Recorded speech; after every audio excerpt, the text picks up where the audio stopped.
সেই হিসেবে তিনি দায়ী হবেন কিনা। তৃতীয় হচ্ছে যে কোম্পানির কথা বলা হয়েছে সেই কোম্পানির সমস্ত আদেশ হাইকোর্টের আদেশে, সুপ্রিম কোর্টের আদেশে স্থগিত ছিল।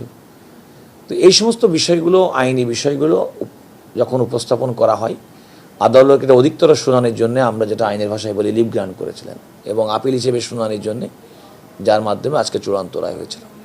যে কথা আগেই বলেছি যে আদালত যখন লিভ গ্রান্ট করেছিলেন তখন আদালত নির্দেশ দিয়েছিলেন যে তিনি যদি কোনো কারণে নির্বাচনে জিতেন তাহলে ওনার এই নির্বাচনের ফলাফলটা উইথহেল্ড থাকবে, এবং সে মর্মে নির্বাচন কমিশন কিন্তু তার সম্পর্কে কোনো গেজেট পাবলিশ করেন নাই।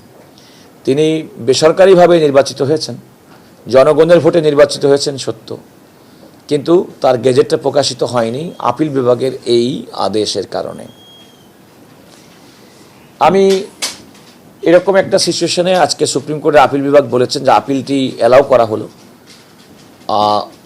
মোটা দাগে বলতে গেলে বলা যায় যে তার প্রতিদ্বন্দ্বী প্রার্থী তিনি যে আপিলটি করেছিলেন সেই আপিলটা মঞ্জুর হওয়ার অর্থ হচ্ছে জনাব আসলাম চৌধুরী তিনি যে বৈধ প্রার্থী হিসেবে নির্বাচনে অংশগ্রহণ করেছিলেন, নির্বাচিত হয়েছিলেন, সেটি আর আপাত দৃষ্টিতে থাকলো না।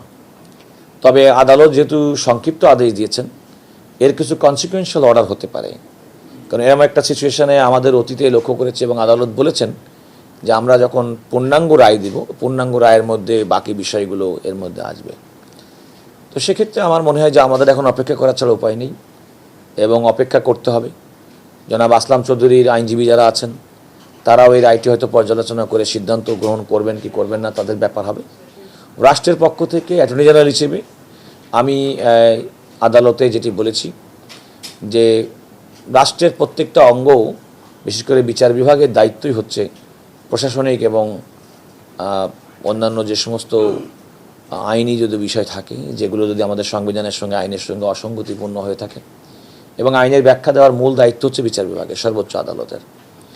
এবং সর্বোচ্চ আদালতের রায় সমস্ত প্রতিষ্ঠান এবং ব্যক্তির প্রতি বাধ্যকর, তা নাহলে একটা সভ্য সমাজ, গণতান্ত্রিক সমাজ ব্যবস্থা কাজ করবে না।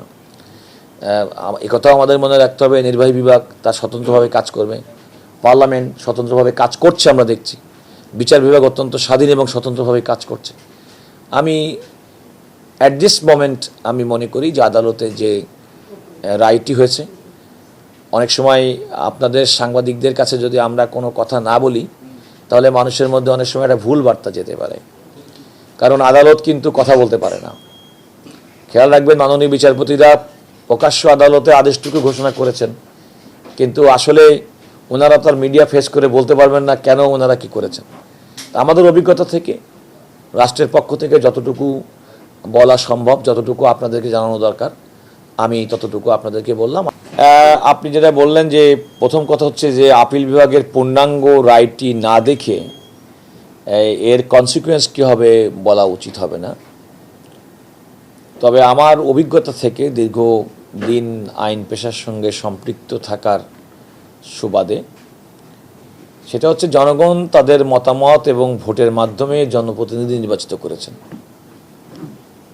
যিনি প্রতিনিধি নির্বাচিত হয়েছেন তিনি একটা আইনি প্রক্রিয়ার কারণে জনগণের মতামতটা পূর্ণাঙ্গভাবে প্রতিফলিত হয়নি।